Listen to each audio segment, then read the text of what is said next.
मित्रों, दिवाली वेकेशन के अवसर पर मैं सभी यूपीएससी एस्पायरेंट्स को कहना चाहूँगा कि आसमानी स्टडी प्लान्स मत बनाओ, ज़मीन पे रहो। आपका स्टडी प्लान ग्राउंड रियलिटी को टच करना चाहिए। समझते हैं?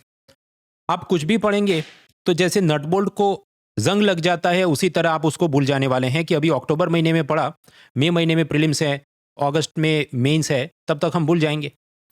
आपके बराबर है तो उस हिसाब से तो कोई भी सब्जेक्ट नहीं पढ़ते हैं, दिवाली वेकेशन फुल चिल मारते हैं क्योंकि कुछ भी पढ़ेंगे याद तो रहना है नहीं। नहीं, मैं ये नहीं बोल रहा। आपको एक मैट्रिक्स बनानी है और उस हिसाब से कुछ सब्जेक्ट और उसके कुछ टॉपिक्स पे ही फोकस करना है। ये मैट्रिक्स मैं आपको समझाता हूँ कि कोई भी एक सब्जेक्ट पकड़ा, ऑप्शनल है, जीएस है, कुछ कुछ उसमें आसान टॉपिक हैं, कुछ उसमें जटिल टफ टॉपिक हैं। फिर आप मैट्रिक्स में आगे ऐड करेंगे कि कोई भी ये जो विषय है या टॉपिक है कितना फ्रीक्वेंटली पूछा जाता है, लो फ्रीक्वेंसी में पूछा जाता है, हाई फ्रीक्वेंसी में पूछा जाता है। अब इस मैट्रिक्स के हिसाब से आप देखिए, कुल मिला के 4 खाने बनेंगे। वीडियो पॉज करके देखना। 4, 3, 2, 1। अब जैसे मैं बात करूं कि Indian polity by M Laxmikanth या ये स्पेक्ट्रम की हिस्ट्री, तो ये ऐसी चीज़ें हैं कि ईजी भी हैं समझने में और हाई फ्रीक्वेंसी में पूछी भी जाती हैं। तो इसको मैं दिवाली वेकेशन में करने नहीं बैठूंगा क्योंकि इसको मैं साल में कभी भी किसी दिन भी कर सकता था।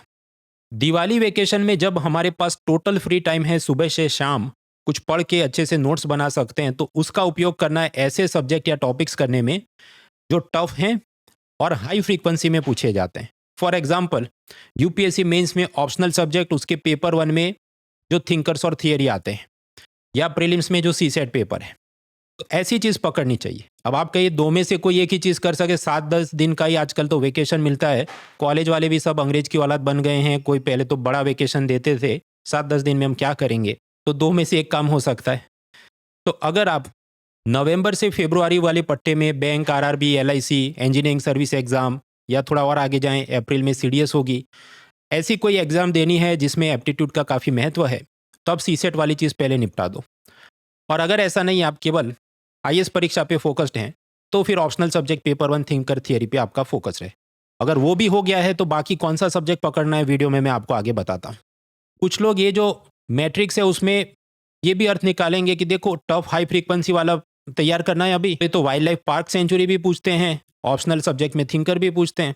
पर आप समझिए, वाइल्ड लाइफ पार्क सेंचुरी 1-2 सवाल आते हैं प्रीलिम्स के अंदर। थिंकर थियरी जो पूछा वो 10 से 20 मार्क का प्रश्न सीधा होता है मेंस एग्जाम में, तो इसलिए मेरी फर्स्ट प्रायोरिटी उस तरफ पहले जाएगी। दूसरा, ये जो स्पेक्ट्रम, एनसीईआरटी, लक्ष्मीकांत, ये ऐसी चीज़ें, one liner easy concept college में, ऑफिस में साल के किसी भी दिन थोड़ा थोड़ा समय निकाल के आप खत्म कर सकते हैं।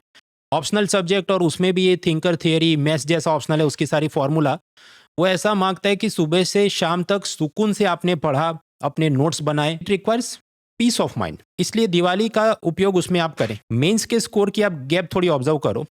2024 में रैंक 1 शक्ति दुबे और रैंक 900 दीपक, इन दोनों के बीच 900 रैंक का गैप है। लेकिन अगर हम मार्क्स का गैप देखें तो इन दोनों के बीच 113 मार्क का ही गैप है। रिटर्न स्कोर की मैं बात कर रहा हूँ कि बैन के 843 हैं, बाई के 730 है।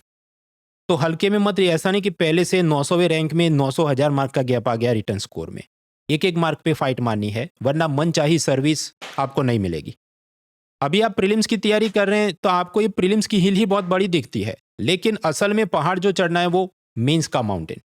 इसलिए अगर आप दिवाली वेकेशन में भी ये जो बेसिक सी चीज़ें उसी में लगे हुए हैं, लक्ष्मीकांत, एनसीईआरटी वगैरह, तब टाइम का सदुपयोग नहीं कर रहे हैं। आपको थोड़ा कंफर्ट जोन से बाहर आके कोई हैवी चीज़ पकड़नी चाहिए, जैसे ऑप्शनल सब्जेक्ट मैंने आपको बताया। अब कुछ लोग कहें देखो ये ऑप्शनल सब्जेक्ट तुम बोले थिंकर थियरी आते हैं, बराबर मेरा ऑप्शनल एकदम सेट है, मैं सब रट के बैठा। तो मैं उनको पूछना चाहूँगा, क्या आपने पुराने पेपर्स देखे? उसमें जो रैंडम थिंकर थियरी पूछे जाते हैं उस हिसाब से आपने अपने नोट्स अपडेट किए हैं? वो कहे हाँ मैं वो भी कर चुका हूँ। तो क्या है, तो फिर बाकी सब्जेक्ट पे फोकस किया जाए। वो कौन से सब्जेक्ट समझते हैं? वीडियो पॉज करके आप स्लाइड पढ़ लेना। प्रीलिम्स में ये ग्रीन कलर वाले सब्जेक्ट आते हैं, मेंस में ये पर्पल वाले और एक्स्ट्रा ऐड हो जाते हैं। अब ये जो मैं दिए जला रहा हूँ उनमें से कोई भी सब्जेक्ट आप पकड़ें और दिवाली वेकेशन में उसको फोकस करें। और उसमें भी सारे चैप्टर्स हो नहीं सकते हैं, अगेन आप मैट्रिक्स बनाएंगे, हाई फ्रीक्वेंसी, लो फ्रीक्वेंसी, पुराने पेपर्स देख के। इस स्लाइड पे मैं और बात करना चाहूँगा, तो वीडियो पॉज करके आप पढ़िए। 4, 3, 2, 1। कुछ लोग ये कहेंगे भाई तुमने ये जो पर्पल कलर के कुछ सब्जेक्ट थे उस पे दिया क्यों नहीं जलाया, तुमने ऐसा क्यों नहीं बोला उसको वेकेशन में ख़त्म करो? कारण समझते हैं। अगर मैं बात करूं यूपीएससी मेंस में पेपर 3 में आता है इंटरनल सिक्योरिटी और डिजास्टर मैनेजमेंट, तो वो अपनी मैट्रिक्स के हिसाब से इजी और रिपीटेटिव है। कि वो 4-5 ही थीम है, उसके आसपास घूमते रहता है। तो मैंने आपको अभी बताया मैट्रिक्स अपनी कैसी है कि जो ईज़ी और हाई फ्रीक्वेंसी वाली चीज़ है तो वो तो मैं साल में कभी भी खत्म कर सकता। तो अगर मैं उसमें दिया जलाऊँ दिवाली का, तो ये मेरे समय का ऑप्टिमल यूज़ नहीं है। अब आपको ये भी प्रश्न होगा कि ये जो मेंस में कौन-सा सब्जेक्ट ज़्यादा पूछते हैं, कम पूछते हैं, हमको कैसे पता चले? तो उसका कोई पैसा खर्च नहीं करना है। पुराने topic wise question paper download करें, ये लिंक है unacademy.com/content/upsc/download। तो उधर से आप डाउनलोड करके ऑब्जर्व करें, आपको सब डिकोड हो जाएगा। आगे बढ़ते हैं। वर्ल्ड हिस्ट्री और पोस्ट इंडिपेंडेंट भी दिवाली वेकेशन में नहीं खत्म करना है। इसका कारण वर्ल्ड हिस्ट्री का ऐसा है कि जो पूछा जाता है वो हिट एंड मिस, कुछ बार बहुत आसान, कुछ बार एकदम अतरंगी पूछ लेते हैं और कुछ साल बहुत कम सवाल पूछे जाते हैं। पोस्ट इंडिपेंडेंट इंडिया, आज़ादी के बाद का भारत, तो वो इतना टफ है नहीं। घूम फिर के वो इकोनॉमी, पॉलिटी, ये प्रांतवाद, भाषावाद के आगे पीछे कुछ सवाल होते हैं और वो लो फ्रीक्वेंसी, कुछ ऐसे साल गए कि बहुत कम प्रश्न पूछे गए। तो अगेन अपनी जो मैट्रिक्स है उस हिसाब से ये टफ और हाई फ्रीक्वेंसी में आता नहीं। तो दिवाली के मेरे पास गिने चुने दिन हैं वेकेशन के, मैं इसमें दिया नहीं जलाऊंगा। मैं ये नहीं कह रहा इसको कभी मत पढ़ो, इसको पढ़ो, लेकिन दिवाली का टाइम इसमें मत डालो। आगे बढ़ते हैं। अब के देखो निबंध और Indian society for mains paper 1, ये तो हाई फ्रीक्वेंसी पूछा जाता है हर साल और थोड़ा ये निबंध तो टफ पूछते हैं। सोसाइटी भी इस साल ज़्यादा पूछा और थोड़े कंफर्ट जोन के बाहर के सवाल पूछे। You are right. लेकिन ये दोनों सब्जेक्ट को खत्म करने से पहले पूर्व शर्त ये है कि आपने जीएस के बाकी सब्जेक्ट, खासकर पॉलिटी, इकोनॉमी और हिस्ट्री, प्रीलिम्स और मेंस दोनों के लिए खत्म किए होंगे। उसी के बाद इसको आप अच्छे से समझ पाएंगे, अप्रिशिएट कर पाएंगे, कंटेंट को बिल्डअप करके आसपास लिंक करके जवाब की जो भी वर्ड लिमिट है उसे कंप्लीट कर पाएंगे। तो दिवाली वेकेशन निबंध या इंडियन सोसाइटी में ना लगाएं। तो कुल मिला के ये जो हमने चार्ट बनाया, कुछ लोगों को अभी भी सवाल होगा कि देखो तुमने करंट अफेयर्स पर क्यों दिया नहीं जलाया। तो मेरा आप सबको कहना है भाई, करंट अफेयर्स की ऐसी छाती पीटना बंद करो। वीडियो पॉज करके जरा आप ये प्रीलिम्स का कट ऑफ देखें। 4 3 2 1 यूपीएससी प्रीलिम में जीएस का जो पेपर 1 है, एक सवाल के 2 मार्क होते हैं और कट ऑफ की हम रेंज देखें तो कोरोना के बाद 85 to 90 के आसपास जनरल कैटेगरी वाले को लाने पड़े। तो 100 सवाल हैं, उसमें आप जब ब्रेकअप देखेंगे, और मैं सिर्फ एक साल की बात नहीं कर रहा, 2018 से लेके 25 का आप एवरेज निकालें तो 100 में से 55 सवाल थियरी के होते हैं, 34 सवाल 2 साल या उससे पुराना कुछ करंट अफेयर्स आपको पूछ लिया, जैसे बिटकॉइन जो 2009 में आया, यूपीआई जो 2016 में आया, जीएसटी जो 2017 में आया। अब ये ऐसी चीज़ है कि ये डेली करंट अफेयर्स, इसको नहीं गिनना है। ये तो आप किसी भी अच्छी किताब से, किसी भी अच्छे टीचर से पढ़ रहे हैं, वो तो कवर करेगा ही। और आगे बढ़ें, पिछले एक साल का करंट अफेयर्स, तो उसके मुश्किल से 10, 11, 15 सवाल होते हैं और वो भी ऐसे होते हैं कि उसको टिक करना काफ़ी मुश्किल। वीडियो पॉज करके आप ये सवाल देखो। 4 3 2 1 अब गुकेश ने किसको क्या हराया, और ऐसा ही पूछा कि भारत ने नेपाल को खो-खो में हराया तो स्कोर क्या था। अब ऐसा कोई करके आप जा नहीं सकते। तो don't waste too much time in this एक साल का करंट अफेयर्स, एक साल का करंट अफेयर्स। देखिए ये जो मैंने ब्रेकअप बनाया, इसी को कोई दूसरे तरीके से भी दिखा सकता है। वो डिपेंड करता है, जिसको करंट अफेयर्स का कोर्स बेचना है वो करंट अफेयर्स ज़्यादा दिखाएगा, जो सब्जेक्ट पढ़ा रहा है वो सब्जेक्ट के हिसाब से ज़्यादा दिखाएगा। एनीवेज, कट ऑफ का ये जो तालाब या स्विमिंग पूल है, 45 क्वेश्चन मेरे हो जाएं 2-2 मार्क के तो 90 मार्क्स हो गए, तो कट ऑफ की रेंज में मैं आ गया। ये 90 मार्क्स का पानी मैं कहाँ से भरूं? सबसे पहले ज्योग्राफी एंड एनवायरनमेंट, करीब 30 सवाल आते हैं, उसमें से 15 के आसपास सॉल्व हो सकते हैं। उसके बियॉन्ड वो ऐसा है कि वो हाथी कीचड़ में रेंगता है कि नहीं, गिलहरी जमीन पे घोंसला बनाती है कि नहीं, कोई इंटरनेशनल ऑर्गेनाइजेशन जिसके बारे में हमने 7 जन्म नहीं पढ़ा, ऐसे सवाल होते हैं। सारे कभी टिक हो नहीं सकते, तो 15 के आसपास तो हो सकता है। खासकर ज्योग्राफी, उसके अंदर आपने एनसीईआरटी बराबर से रटी है, थोड़े और एडवांस फिजिकल ज्योग्राफी के कंसेप्ट क्लियर हैं, नक्शे पे कमांड है, manageable. Second economy, economy and government scheme के नाम पे करीब 15 से 18 सवाल हो, जिसमें से 10 से 12 आराम से हो सकते हैं अगर आप ठीक से पढ़ के जाओ। पॉलिटी 15-16 सवाल होते हैं, उसमें लक्ष्मीकांत पे ग्रिप हो तो 10 से 13 हो जाते हैं। बाकी 3 ऐसे हैं उसके लिए ज़्यादा एफर्ट वो मांगता है, on current affairs, NCERT 11-12, political science वगैरह। फिर बचा हिस्ट्री, 12 से 16 सवाल होते हैं और उसमें भी अच्छी बात यह है कि पिछले कुछ साल तो काफ़ी टफ पूछा, लेकिन 2015 में अब उन्होंने स्तर थोड़ा आसान कर दिया। इस बार की प्रीलिम में ऐसा था कि केवल एनसीईआरटी और स्पेक्ट्रम भी आप करके गए हो अच्छे से, तो 8 से 10 सवाल तो आपके निकल जाते थे। तो अगर आप कोई पुराने टॉपर्स की स्ट्रेटेजी सुन रहे हैं, जिसने ये कमेंट तो हिस्ट्री छोड़ दिया था, बहुत टफ पूछते हैं, तो वो अलग ज़माना था, अभी ट्रेंड थोड़ा बदला है। तो इसलिए मैंने आपको बोला पुराने पेपर डाउनलोड करके आप देखें। अब इतना ही अगर आप करेंगे तो इसमें करीब 45 हो जाए। हालांकि अपने से रियल एग्जाम में कुछ मिस्टेक्स भी होगी तो थोड़ा और भी टिक करना पड़े। तो बाकी आप समझो, इसके ऊपर जो भी science, international relation, grouping organisation, उनके समिट, अग्रीमेंट, मिलिट्री डिफेंस, उसमें अलग अलग देशों के बीच होने वाली जॉइंट मिलिट्री एक्सरसाइज वगैरह, उसमें से थोड़ा और फाइट मारेंगे, आप खींच सकते हैं। तो इसलिए मुझे दिवाली के जो दिन इस्तेमाल करने हैं वो मैं इस तरह से लगाऊंगा। तो इस कारण से दिवाली का मेरा स्टडी प्लान और उसमें सब्जेक्ट प्रायोरिटी कुछ हिसाब से होगी। यूपीएससी एस्पायरेंट्स को मैं ये कहना चाहूंगा कि मैथी मारने मत बैठो दिवाली स्टडी प्लान के नाम पे। मैथी मारने का मतलब क्या है? फॉर एग्जाम्पल, पहिए का पुनः आविष्कार करना, री इन्वेंटिंग द व्हील, कि मैं अब इंटरनेट की 10 वेबसाइट से ऑप्शनल सब्जेक्ट के क्वेश्चन पेपर डाउनलोड करूंगा, उसको एआई को फीड करूंगा और उसको कहूंगा topic wise previous question paper की मेरे लिए पूरी सेट बना दे। भाई अमेजोन पे 150-200 रुपए की किताबें आती हैं, लेकिन उसी को एआई से रिक्रिएट करने में आप पूरा एक दिन लगा देंगे, तो आप वेकेशन का प्रेशियस टाइम बर्बाद कर रहे हैं। देखिए, पैसों की बचत करनी चाहिए बराबर, लेकिन की चोरी नहीं करनी चाहिए। ऑप्शनल सब्जेक्ट जो है उसकी भी जो कोर किताबें होती हैं तो वो आप खरीद के पढ़िए, और उसी तरह जो ऑप्शनल सब्जेक्ट का topic wise question paper set है, मेरे हिसाब से उसको भी खरीद के आप रखिए। टेबल में हमेशा बाजू में होना चाहिए, तो जैसे ही मैंने चैप्टर कंप्लीट किया, इधर मैं देखूंगा क्या पूछा गया था। अगर आप ये लैपटॉप और डिजिटल स्वरूप में फंसे रहे तो उसको आप सुकून से रिफ्लेक्ट नहीं कर पाते। आप क्या जल्दी जल्दी स्क्रॉल करके देख लिया, तो हर एक क्वेश्चन यूपीएससी में जो पूछा जाता है, it is a beauty in it self. तो वो क्यों पूछा, उसमें क्या लिख सकते हैं, सुकून से वो देखना चाहिए। तो फिजिकल चीज़ें आप रखें ऑप्शनल सब्जेक्ट के लिए, ऐसी मेरी सलाह है। मैं ये नहीं कह रहा कि एआई को इस्तेमाल ही नहीं करना है, उसका सदुपयोग करिए। कि ऑप्शनल सब्जेक्ट का सारा सिलेबस जो है मैं एआई को फीड करूं और उसे कहूं कि ये सारे सिलेबस के जो भी कीवर्ड्स हैं, जितने भी थिंकर्स हैं, तो उसका कुछ भी पूछा जाए तो इंट्रोडक्शन और कंक्लूजन क्या होना चाहिए उसका एक टेम्पलेट बना के मुझे दे।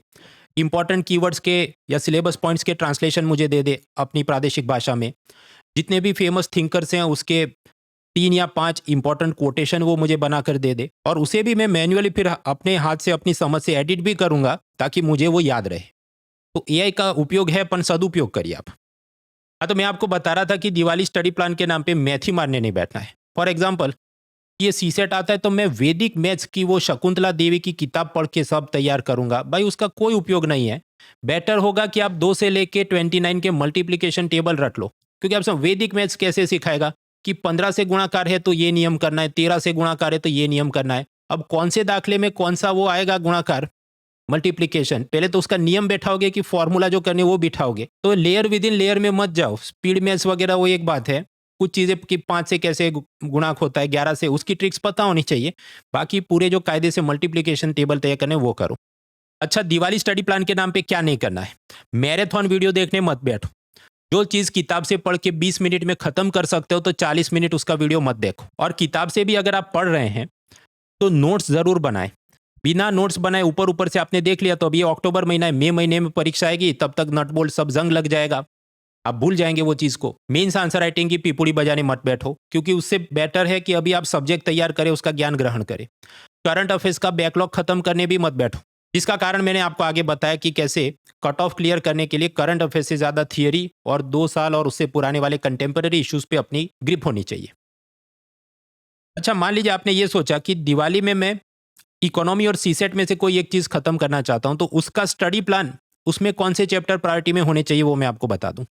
सबसे पहले बात करें इकोनॉमी के पिलर्स में। पहला जो पिलर है मनी, बैंकिंग, फाइनेंस, इंश्योरेंस, उसमें थियरी खत्म करो। आरबीआई, उसका CRR, repo rate, monetary policy के बाकी टूल्स, और कुछ भी नहीं, क्योंकि आप समझो 7-10 दिन ही है तो सारा पढ़ने बैठे तो वो खत्म नहीं होगा। तो पहले पिलर में से केवल आरबीआई और उसकी मॉनेटरी पॉलिसी पे फोकस हो।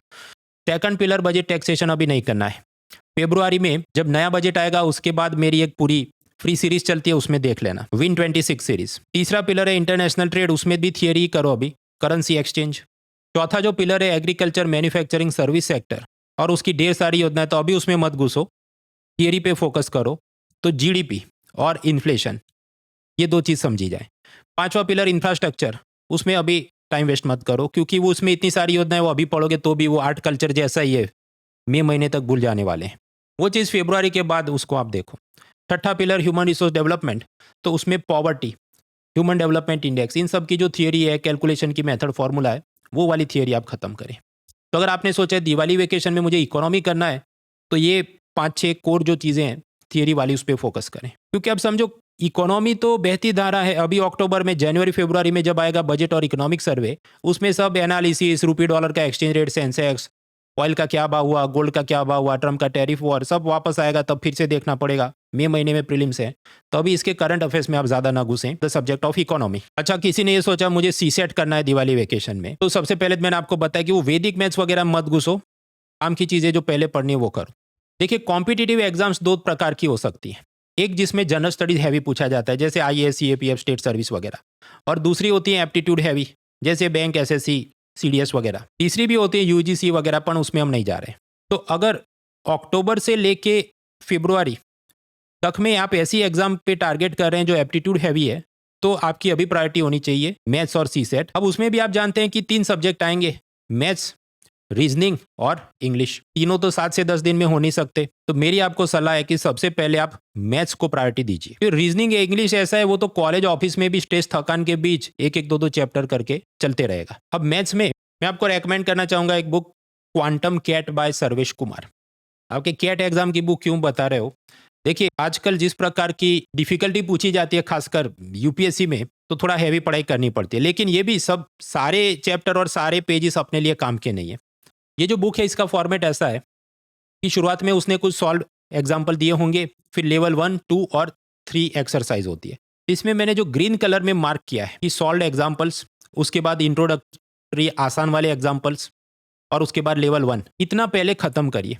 उसके बाद जो लेवल 2 और लेवल 3 वाले होते हैं, वो डिपेंड करता है कौन सी एग्जाम को टारगेट कर रहे हैं, उस हिसाब से वहां पर जाना है। देखिए, ये बुक का कोई ब्रांड न्यू पेटी पैक एडिशन खरीदना भी जरूरी नहीं, पुराना कोई भी लिया तो भी चला, क्योंकि थियरी जो है वो थियरी रहेगी। अब इसमें ढेर सारे चैप्टर्स हैं। ग्रीन कलर में मैंने जो मार्क की वो चैप्टर्स आप पहले कंप्लीट करें, उसे हाई प्रायोरिटी दें। वीडियो पॉज करके देख लेना। 4, 3, 2, 1। उसके बाद रेड कलर वाले हैं, उसे आप IAS परीक्षा के लिए इग्नोर भी कर सकते हैं, क्योंकि अपनी सीसेट में वो इतना फ्रीक्वेंटली नहीं पूछते। हालांकि CDS, CAT, engineering service, SSC वगैरह तो हो सकता है वहां पर ये रेड कलर वाले चैप्टर्स का भी ज्यादा महत्व हो, तो वो आप उनके पुराने पेपर से कंफर्म करके पढ़ें। और बाकी जो टाइम बचता है तो उसमें ये जो व्हाइट कलर के मैंने लिखे हैं चैप्टर 1, 7 एंड 18, उसको देख लिया जाए। उन सब के भीतर भी चैप्टर 1 नंबर सिस्टम और चैप्टर 18 सीक्वेंस सीरीज प्रोग्रेशन, उसको ज़्यादा प्रायोरिटी दें। ये कंपाउंड इंटरेस्ट रेट वगैरह वो IAS प्रीलिम में इतना काम का नहीं, बैंक की परीक्षा कर रहे हैं तो वहाँ पर ज़्यादा उपयोगी है। अंत में कुछ फ्री रिसोर्सेज की मैं बात करूँ, ऑप्शनल सब्जेक्ट में उसकी जो एकदम कोर किताबें हैं जो सभी टॉपर्स रेकमेंड करते हैं, उसको तो आप खरीद के पढ़े, मैंने आपको बताया, और उसमें से कायदे से अपने नोट भी बनाइए। उसके अलावा इग्नू और उसकी एक वेबसाइट है ई ज्ञान कोश। तो अगर आपने ह्यूमैनिटीज़ वाला ऑप्शनल पकड़ा है, जैसे पॉलिटिकल साइंस, सोशियोलॉजी, एंथ्रोपोलॉजी वगैरह वगैरह, तो उसके BA और MA की PDF भी आपको वहाँ पर फ्री में, कॉपीराइट फ्री मिल जाएगी। हालांकि उसके सारे चैप्टर्स अपने लिए काम के नहीं होते हैं, तो सिलेबस के साथ मैच करना है क्या क्या मेरे लिए काम का है। उसके अबोव एंड बियॉन्ड कुछ इतर टॉपिक जो कभी कभी पूछे जाते हैं, तो फिर इंटरनेट का सारा ये PDF, वेबसाइट, वो सबसे आप देखें।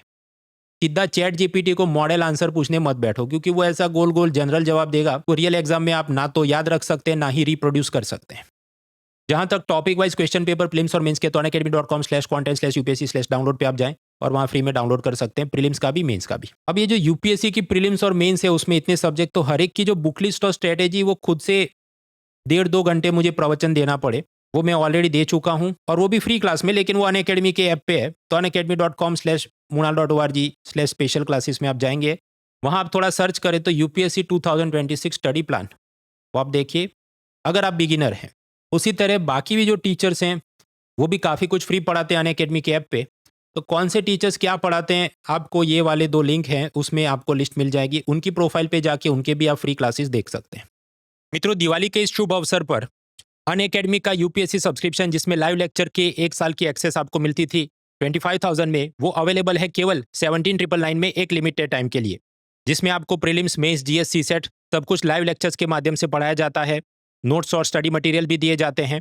और दिवाली के अवसर पर आपको एक और एक्स्ट्रा गिफ्ट है कि अनअकैडमी का मेंस निश्चय बैच, जिसकी अलग से स्टैंड अलोन प्राइस करीब 10,000 रुपीज़ है, उसकी टोटल फ्री एक्सेस भी आपको मिलती है, जिसमें आपको live answer writing practice, 75 live lectures और मेंस के एक्सक्लूसिव नोट्स भी दिए जाते हैं। और अनअकैडमी के ऐसे ही सब ऑफरिंग्स की मदद से पिछली एग्जाम सीजन में 80 से ज़्यादा लर्नर्स ने UPSC क्रैक किया था, और अगर उसमें हम मॉक इंटरव्यू वाले जोड़ दें तो ये नंबर और बढ़ जाता है। तो डिस्काउंट कोड mrunal.org अप्लाई करके आज ही आप ज्वाइन करें। जितना जल्दी जुड़ेंगे उतना जल्दी आपका सिलेबस कंप्लीट होगा, तो फिर आप रिवीजन, मॉक टेस्ट और आंसर राइटिंग कर पाएंगे। बाकी डिटेल्स डिस्क्रिप्शन में हैं। बाकी मित्रों, दिवाली के इस शुभ पर्व पे आप सभी को दिवाली की पूरे अनअकैडमी परिवार से बहुत बहुत बधाइयाँ। आने वाला वर्ष आपका सफलता से भरपूर रहे, ऐसी शुभकामनाएं। शांति से भरपूर है ऐसा मैं नहीं बोला, क्योंकि सफलता चाहिए तो शांति जीवन में थोड़ी कमी रहती है। All the best, let's crack it. An academy. Let's crack it.